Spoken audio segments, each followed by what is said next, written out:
Então vamos lá, turma. Atividades finais, página 437. Vamos primeiro fazer a leitura do texto Mitos e Lendas. Joinha? Abrindo lá sua apostila. Então vamos lá. Mitos e lendas. Os raios e os trovões aparecem com constância nos mitos das civilizações do passado. Profetas, sábios, escribas e feiticeiros os interpretavam como manifestações divinas, considerados principalmente como reação de ira contra as atitudes dos homens. Nas mãos de heróis mitológicos e de divindades, eram utilizados como lanças, martelos, bumerangues, flechas ou setas para castigar e perseguir os homens pecadores. Bumerangue. Há mais de 5.000 anos, os babilônicos acreditavam que o deus Haddad carregava um bumerangue em uma de suas mãos. O objeto lançado provocava o trovão. Na outra mão, empunhava uma lança. Quando arremessada, produzia os raios. Castigo dos deuses. Para os antigos gregos, os raios eram lanças produzidas pelos gigantes ciclopes, criaturas de um olho só. Elas eram feitas para que Zeus, o rei dos deuses, atirasse-as sobre os homens pecadores e arrogantes. Como a mitologia grega foi migrada e adaptada à romana, a interpretação dada aos raios não sofreu muita alteração entre os romanos. O rei dos deuses, Júpiter, também tinha o hábito, como Zeus, de enviar raios, lanças, sobre os homens. Minerva, a deusa da sabedoria, no lugar de Ciclopes, era quem abastecia Júpiter com essa poderosa arma. Entre os nórdicos que viviam no norte da Europa, Thor era o deus do trovão e dos raios. O som do trovão era provocado pelo movimento das rodas de sua carruagem, e os raios podiam ser vistos quando Thor arremessava seu martelo. Então vamos lá, relacionado a esse texto, nós temos aí algumas perguntas, tá? A pergunta de número 1. O texto explicita como a mitologia explica a existência dos raios. Em duplas, não podemos ser em duplas, né, infelizmente. Ou até sim, né? Se você fizer uma chamada de vídeo por WhatsApp pro seu coleguinha, dá para ser em dupla. Discutam sobre como vocês acham que eles se formam. Então, essa questão de número 1 é uma resposta pessoal. Você tem que pesquisar, né? Você tem que colocar a sua impressão, seu conhecimento em relação à formação dos raios. Você pode dar até uma resposta mais científica, como por exemplo a que está aqui.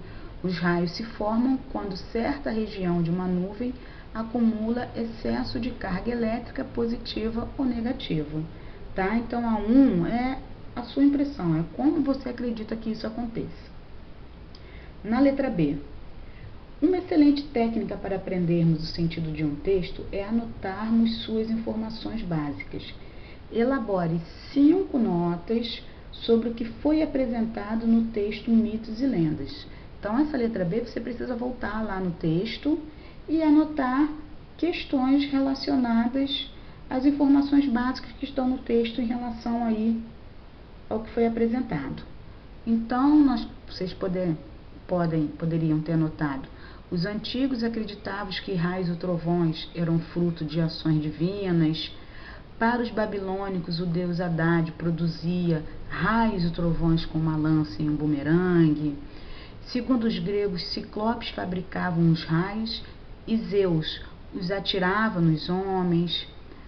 Para os romanos, Minerva é quem fabricava os raios para Júpiter. E, por fim, os nórdicos ligavam Thor aos raios produzidos por seu martelo e trovões por sua carruagem. Estão aí, né, as 5 anotações em relação ao que foi dito no texto. Vamos lá, passa para a questão de número 2. Na 2, pede assim: sublinhe no texto uma palavra escrita com a letra H em que ela não represente nenhum som. Então, nós temos aí algumas sugestões, como Thor, herói, tá? Número 3. Circula no texto uma palavra em que a letra H forme um dígrafo e por isso represente diferença no som da palavra. Então, nós temos aí a palavra tinha, o NH formando um dígrafo. Vamos lá na página 438, aquela questão de número 4, falando da questão do paralelismo. Então, identifique nas anotações a seguir o item que quebra o paralelismo. Então, nós temos aí uma lista, porque esse desenho que está na página 438 é uma lista, né? E temos lá algumas anotações. Passar na loja do vô, pegar o livro com Lucas, natação, entregar o relatório, lembrar de levar o dinheiro da excursão. Logo abaixo, sistema de numeração decimal, potenciação, radiciação, reservar o almoço na cantina e divisão por meio de 2 algarismos. Então, o que indica quebra e paralelismo nessas duas listas?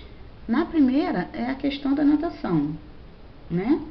Então, ele tinha que passar na loja do avô, pegar um livro, entregar o relatório, são coisas, né, obrigações que ele deveria fazer. E, de repente, tem a questão da natação, que não é necessariamente uma obrigação, e sim, né, o fato dele ter que fazer uma atividade física, que nada tem a ver com as outras anotações que estão aí. E a segunda, que há uma quebra de paralelismo, está bem nítida, né? Porque ele vem falando de questões matemáticas aí, e no meio dessas questões matemáticas ele coloca reservar o almoço na cantina. Por isso, essas duas expressões, né, indicam quebra de paralelismo, tá? Elas estão aí, vamos dizer assim, perdidas no meio de anotações que nada tem a ver com elas. Vamos para número 5, que é uma questão para que você possa completar com a, verbo haver, o A puro ou A interjeição. Então, na letra A é o verbo haver. Há dias está chovendo por aqui. Lembrando que eu posso substituir esse A pelo faz. Então, por isso que é o A do verbo haver. Letra B. Daqui a pouco ninguém mais poderá sair de casa. Sempre que essa ação indicar algo que ainda vai acontecer, esse A é o A puro, sem nada, tá? Letra C. Está relampeando há mais de 5 minutos. Então, se na letra B eu disse que na ação futura eu uso A puro, se a ação já aconteceu, já se passou, esse A é do verbo haver, tá? Eu posso também substituir pelo verbo faz. Está relampeando faz mais de 5 minutos. Letra D. Nós temos aí 2 espaços para preencher. Há um abrigo, ou existe um abrigo, então é a verbo haver, daqui a 2 quilômetros, indicando ação futura, vai acontecer ainda, então é o A puro. Letra E. Estou à espera de uma resposta há semanas, a ação passada aqui, faz semanas, eu posso substituir também. Então, é o A do verbo haver. E para finalizar, o ponto de exclamação que está aí logo no começo da frase da letra F já diz tudo, né? Ah, obrigada pelo presente. É a pessoa demonstrando uma surpresa, uma admiração, por isso é o A com H no final. Ainda na página 438, questão de número 6. Assinale a frase em que a expressão em destaque tenha sido usada corretamente. Então, nós temos aí 5 frases, A, B, C, D e E, e você precisa assinalar é a expressão em negrito que foi usada corretamente. Então, é a letra C. Acertou quem apontou a letra C. Nossa, não tem nada a ver isso que você diz, ou seja, não tem relação isso que você diz.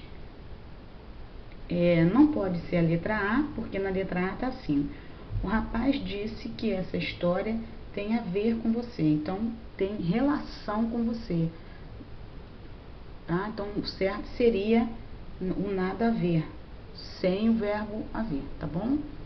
Tá aqui, correto seria assim. Na letra B, sabia que você tem crédito a ver na cantina? Então na letra B, o haver significa que está aí ter relação com, quando na verdade é o dinheiro que ele não tem, né? Na cantina.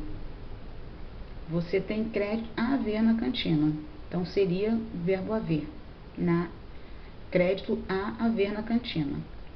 Na letra D, tá assim: você tem alguma coisa a ver com esse evento, ou seja, tem relação com esse evento.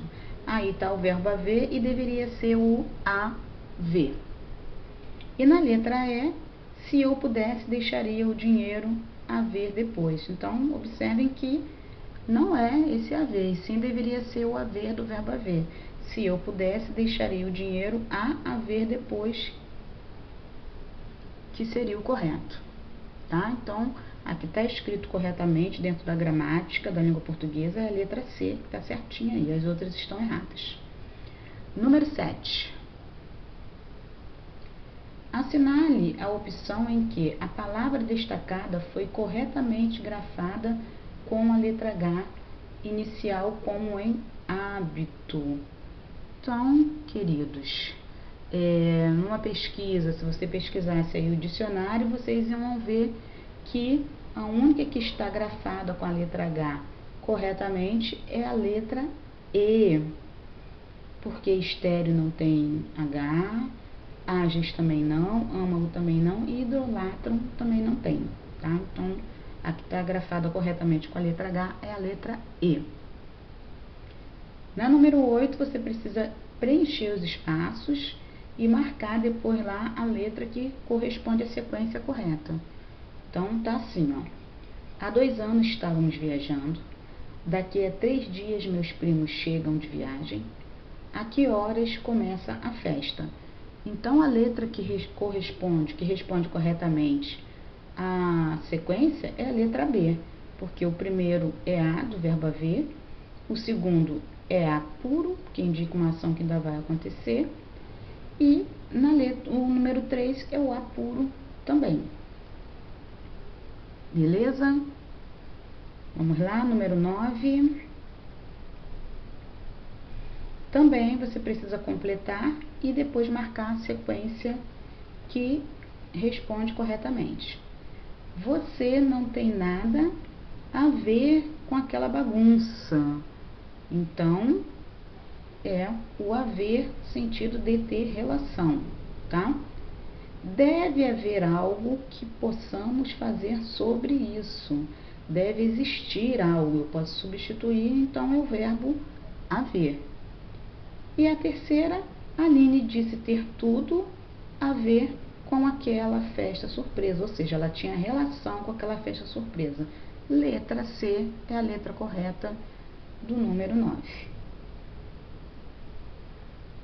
E no número 10, nós temos aí uma afirmativa. A expressão A é uma interjeição. Ela pode ser utilizada para expressar diversas sensações, como tristeza, alegria, tédio. Depende do tom da voz e do contexto em que está inserida. Essa afirmação está certa ou errada? Qual a relação da interjeição A com a preposição a?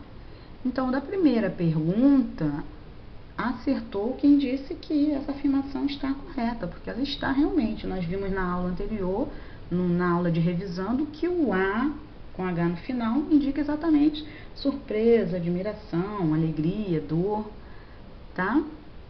E a relação que tem o A com H no final e o A puro é que muitas vezes são confundidas pelos falantes de português. Na verdade, a confusão acontece na escrita, porque na fala tanto faz, né? Quando você fala, a pessoa entende o contexto conforme você está falando. Mas na hora em que você vai escrever, precisa ter bastante atenção para não escrever errado. E por fim, nós temos aí o relembrando da nossa aula do capítulo 4. O que foi que você aprendeu no capítulo 4 em relação à letra H, hein? Aprendeu a relação entre haver e haver. Aprendeu que a letra H ela não tem som quando ela está no início de uma palavra, que ela, quando se junta a outras letras como L, como C ou N, ela forma o quê? Dígrafos. E aprendeu a diferença também do A, verbo haver, A puro, e o A interjeição. Então, galerinha, é isso, a correção aí do capítulo 4. A gente se encontra agora para falar do capítulo 5. Beleza? Um beijo no coração de vocês. Tchau, tchau.